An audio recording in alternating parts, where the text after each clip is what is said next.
जय श्री कृष्ण विद्यार्थी बहनों, सुप्रभात।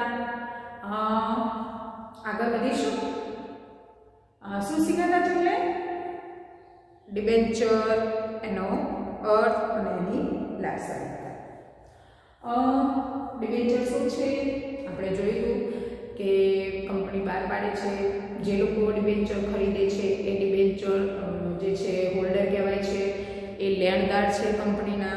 કંપની એમને નિશ્ચિત સમયે નિશ્ચિત જે નક્કી કર્યું હોય એ સમયે નિશ્ચિત દરે વ્યાજ પણ આપે છે અને પછી મૂડી પણ પરત આપે છે। આ બધું આપણે લક્ષણો સાથે વસ્તુ જોઈ હતી। આજે એના પ્રકારો આપણે જોવાના છે, પણ પ્રકારો જોતા પહેલા થોડુંક આ બાજુ જોઈ લેજો। વાક્ય શું છે કે તમે નાના કામ હોય કે મોટા કામ, પણ જો એને એકદમ ધ્યાનથી અને જીવનપૂર્વક કરશો ને તો એ એકદમ સરળ બની જશે। ક્યારે એ ધ્યાનથી કરશો અને જીવનપૂર્વક કરશો તો, નહીં તો પછી આટલું નાનું કામ હશે ને તો એ તમારો કલાક બગડી જશે। ધારો કે તમારે ડિબેન્ચરની વ્યાખ્યા કરવી છે, જો એને સમજી જશો ને એકદમ ધ્યાનપૂર્વક તો એક સેકન્ડની અંદર આવી જશે, નહીં તો પછી તમે ગોખી મહિનો કાઢી દેશો ને તો એ ભૂલી જશે। એટલે કોઈ પણ કામ હોય, ઘર કામ હોય, કપડાં વાસણ હોય કે કચરા પોતા હોય, ઘરકામ હોય, કોઈની સાથે વાત કરવાની હોય, ભણવાનું હોય કે કંઈ પણ કામ હોય, પેન્સિલ છોલવી છે તો એ હોય કે કંઈક લખાણ કરવું છે એ હોય, દરેક કામ એ નાનું હોય કે મોટું, પણ એને કઈ રીતે કરશું? ખૂબ જ ધ્યાન અને જીવનપૂર્વક।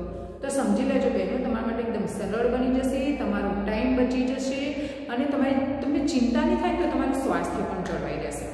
માટે ખાસ આજથી આ શરૂઆત તમે કરજો। ઓકે, સારું, ચલો હવે આપણે આપણા મુદ્દા ઉપર આવીએ। આપણો મુદ્દો છે ડિબેન્ચરના પ્રકાર।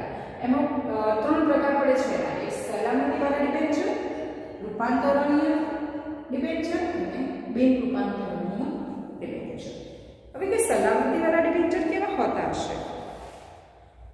તો કે તમને બધાને ખબર છે કે આપણી મૂળ રકમ છે એ કંપની આપણને જ્યારે નિશ્ચિત સમય પાછી આપે છે, મૂડી આપણને પાછી આપે છે ને, પણ જ્યારે આપણે ડિબેન્ચર ખરીદીએ છીએ ત્યારે કંપની પોતે કેટલીક વખત પોતાની જે મિલકત છે, કંપની પોતાની મિલકતને ગીરવે મૂકી અને ડિબેન્ચર બહાર પાડે છે।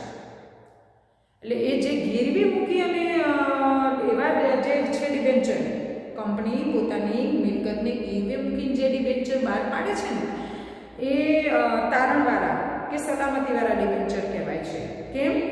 હા, આ જે મિલકત છે ભલે કંપની ગીરો એટલે આપણે ગીરવે શબ્દ એના માટે વાપરીએ છીએ કે ગીરે મૂકે છે, ગીરો મૂકે ને અને કંપની એ મિલકત એ વાપરી શકે છે, પણ એના માલિક કોણ ગણાય? જે ડિબેન્ચર હોલ્ડર છે એ માલિક છે, કેમ કે એને તો ગીરે મૂકી અને પછી ડિબેન્ચર આપે છે।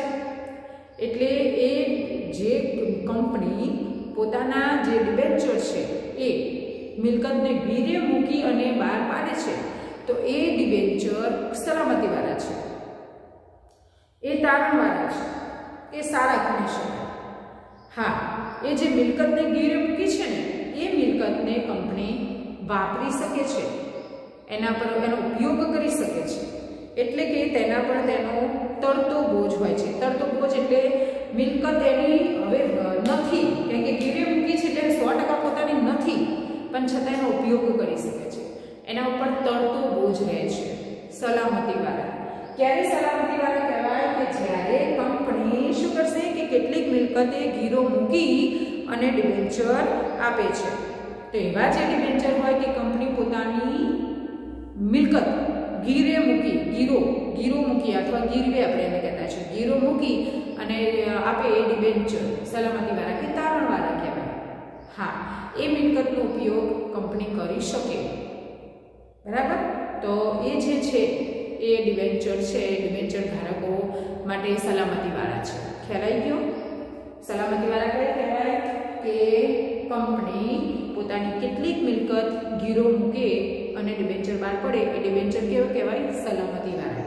એ મિલકતનો ઉપયોગ કંપની કરી શકે છે અને કંપની પર એનો તરતો બોજ રહે છે, કેમ કે ગીરે મૂકી છે એટલે 100% એની નથી, ડિબેન્ચર ધારકોની છે,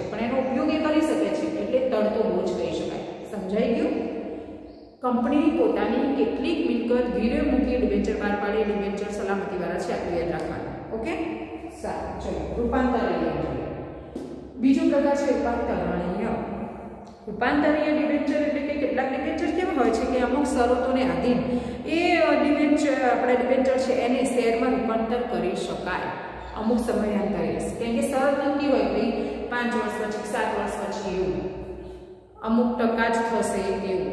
તો જે ડિબેન્ચરને અમુક શરતોને આધીન શેરમાં રૂપાંતરિત કરવામાં આવે એ અંશતઃ રીતે અથવા સંપૂર્ણ રીતે એને રૂપાંતરિત કરવામાં આવે તો એને રૂપાંતરણીય ડિબેન્ચર કહેવામાં આવે છે. હા, કંપની એનું નિયમન પત્રની અંદર જોગવાઈ કરેલી હોય કે નિશ્ચિત સમયે ચોક્કસ કિંમતે આમ તો એને ડિબેન્ચરના બદલામાં શેરમાં રૂપાંતર કરી આપે છે, એવી જોગવાઈ કંપની કરીને આપે છે. સમજાય કે રૂપાંતર થશે, ડિબેન્ચરનું રૂપાંતર શેમાં થશે? શેરમાં. પણ એનું શું થયેલું હોવું જોઈએ? એનું પહેલેથી નક્કી થયેલું હોવું જોઈએ ને કે ભાઈ અમુક શરતોને આધીન એ નક્કી કરેલું હોવું જોઈએ. પછી અંશતઃ અથવા સંપૂર્ણપણે એ શેરમાં રૂપાંતર થાય છે એની જોગવાઈ કંપનીએ કરેલી હોવી જોઈએ. કરેલી હોય ને જોગવાઈ તો ચોક્કસ એટલે કે નિશ્ચિત સમયે ચોક્કસ જે છે રકમનું ડિબેન્ચરનું એ શેરમાં રૂપાંતરણ કરે છે.